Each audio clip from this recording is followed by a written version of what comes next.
जय महाराष्ट्र मित्रांनो, देशातील केंद्रातील राज्यातील सगळीकडेच ज्याची धमक आहे, सगळीकडेच ज्याचा बोलबाला आहे, केंद्रात नरेंद्र मोदींसह अमित शहा देखील घाबरतात, महाराष्ट्रात फडणवीस शिंदे घाबरतात, ज्याचं नाव महाराष्ट्रातील लाखो शिवसैनिकांच्या हृदयामध्ये कोरलंय असा शिवसेनेचा ढाण्या वाघ आणि सध्याच्या घडीला देशातील सर्वात फेमस प्रसिद्ध आणि सध्या लीडवर असलेलं व्यक्तिमत्व म्हणजे संजय राऊत साहेब. मित्रांनो, या व्यक्तिमत्वाविषयीचा हा घेतलेला सगळ्यात मोठा वृत्तांत सामान्य शिवसैनिकांपासून ते राज्यातील सर्वसामान्य नागरिक असेल, ज्येष्ठ शिवसैनिक असेल, यांची छाती अभिमानाने भरून यावी अशा या व्यक्तिमत्वाचा आपण घेतलेला नवीन आढावा. मित्रांनो, संजय राऊत शिवसेनेचे तोफखाना प्रमुख यांच्याबद्दलचा हा व्हिडिओ आपण जर चुकवलात तर सगळं काही चुकवलं. शिवसैनिक असाल, नागरिक असाल किंवा महाराष्ट्राचे रहिवासी असाल, मराठी माणूस असाल तर तुम्हाला हा व्हिडिओ बघावाच लागेल. तेव्हा बघूया संजय राऊत यांच्याबद्दलचा जोशपूर्ण, भावूक आणि तेवढाच प्रेरणादायी हा व्हिडिओ. मित्रांनो, महाराष्ट्राच्या राजकारणामध्ये एक नाव असं आहे ज्याने वादळालाही नतमस्तक व्हायला लावलं. एक असा नेता ज्याच्या शब्दात धार आहे, नजरेत आग आहे आणि काळजात ठाकरे विचारांची अखंड निष्ठा आहे. हो, आपण बोलतोय ठाकरेंच्या तोफखाना प्रमुख संजय राऊत यांच्याबद्दल. आजचा हा एक व्हिडिओ एक अशा माणसासाठी ज्याने पक्षांतर नाही, गद्दारी नाही, तर आपली निष्ठा जपली, जी निष्ठा या देशाला सर्वोच्चतेकडे घेऊन जाते, जी निष्ठा महाराष्ट्राची परंपरा आहे. संजय राऊत यांचं नाव जेव्हा जेव्हा शिवसेनेचा इतिहास लिहिला जाईल त्यावेळेस संजय राऊतांचं नाव आघाडीवर राहील. जाणून घ्या त्यांच्याबद्दलचा हा महत्त्वाचा व्हिडिओ. जेव्हा संकट आलं, जेव्हा सत्ता गेली, तेव्हा अनेक जण पळून गेले, पण संजय राऊत उभे राहिले. त्यांना तुरुंगात डांबलं गेलं, दबाव आणला, पण त्या माणसानं साहेबांच्या नावावरती कधी आज येऊ दिली नाही. हाडं मोडली तरी चालेल, पण स्वाभिमानाची मान वाकणार नाही, हा निखळ शिवसैनिक माना त्यांनी दाखवून दिला. अनेक जण विचारत होते काय मिळेल हे करून, पण संजय राऊत यांचा एकच आवाज होता, मला उद्धव ठाकरेंची साथ हवी, सत्तेची खुर्ची नाही. मित्रांनो, हे नाव महाराष्ट्राच्या राजकीय पटलावरून जर आपण पाहिलं गेलं तर राजकारणाच्या पट्टावर आजकाल निष्ठेचे अर्थ बदलले आहेत. लोक सोयीनुसार विचार बदलतात, पक्ष बदलतात, पण सत्तेच्या उबदार खुर्चीसाठी जुन्या संबंधांना तिलांजली देतात. अशा काळामध्ये जेव्हा नैतिकता आणि मूल्य बाजारात विकायला बसली आहेत, तेव्हा निष्ठा या शब्दाचा अर्थ जिवंत ठेवणारा एक माणूस महाराष्ट्राच्या मातीत उभा आहे. त्यांचं नाव आहे संजय राऊत. वारसा जपण्याची धडपड. संजय राऊत हे केवळ नेते नाहीत, तर ते बाळासाहेब ठाकरे यांच्या विचारांचे एक जिवंत प्रतीक आहे. सामनाच्या संपादकापासून ते शिवसेनेच्या तोफखाना प्रमुख पदापर्यंतचा त्यांचा प्रवास हा संघर्ष आणि ध्येयाने भरलेला आहे. जेव्हा शिवसेना संकटात होती, तेव्हा पक्षात फाटफूट झाली, तेव्हा संजय राऊत यांनी पळवाट न काढता समोर येणाऱ्या संकटाचा ढाल बनवून छाती ठोकपणे सामना केला.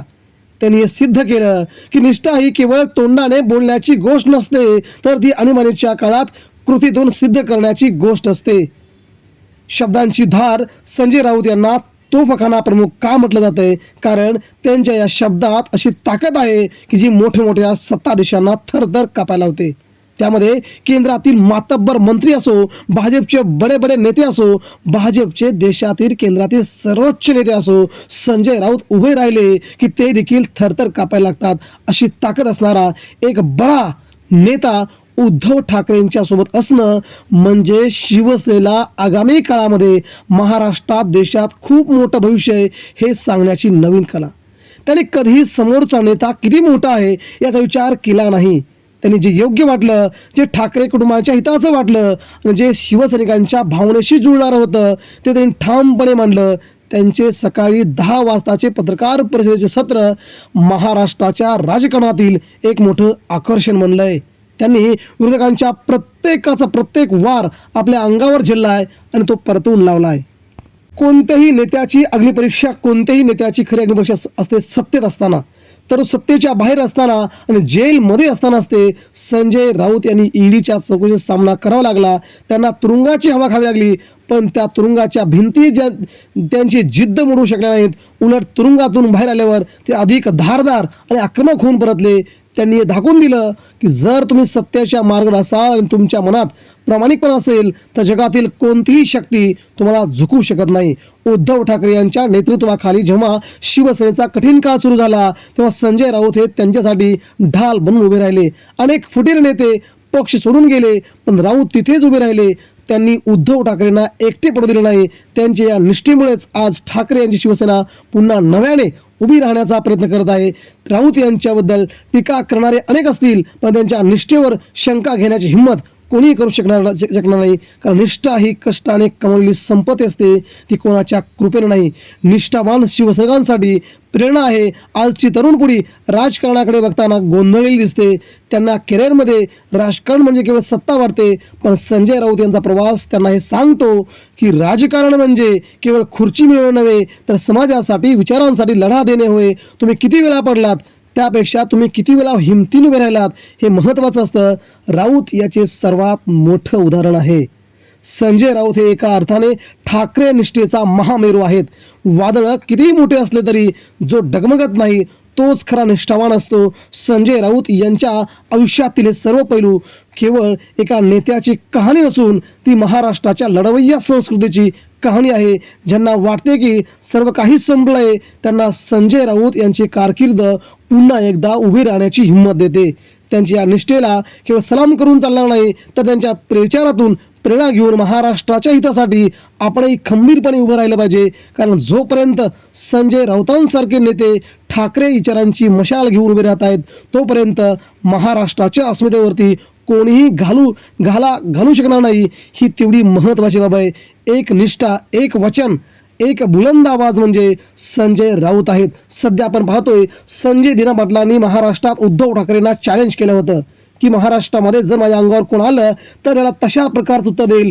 मात्र ठाकरेंचा हा वाघ, ठाकरेंचा हा तोफखाना प्रमुख संजय राऊत भडकले, कडाडले आणि दुसऱ्याच क्षणाला संजय पाटलांनी, नागेश आष्टेकरांनी, खासदारांनी संजय राऊतांची माफी मागितली. मित्रांनो, एवढा दरारा, एवढा महाराष्ट्राच्या मातीत असणारा माणूस शिवसेनेसाठी खरंच एक दीपस्तंभ आहे. शिवसेनेचा आशेचा किरण आहे. आगामी काळामध्ये उद्धव ठाकरेंसाठी सत्तेच्या जवळ घेऊन जाणारा एक महामेरू आहे. हे मात्र सामान्य शिवसैनिकांनी आणि महाराष्ट्रातल्या करोडो लाखो शिवसैनिकांनी विसरता कामा नये. संजय राऊत यांच्या पाठीमागं खंबीरपणे उभं राहून त्यांना प्रेरणा मिळावी यासाठी आपण कृती करावं, एवढीच या निमित्तानं मागणी. मित्रांनो, संजय राऊत आहे तोपर्यंत ठाकरेंच्या शिवसेनेला एखादी कोणती आच येणार नाही. ही मात्र तेवढीच महत्त्वाची बाब आहे.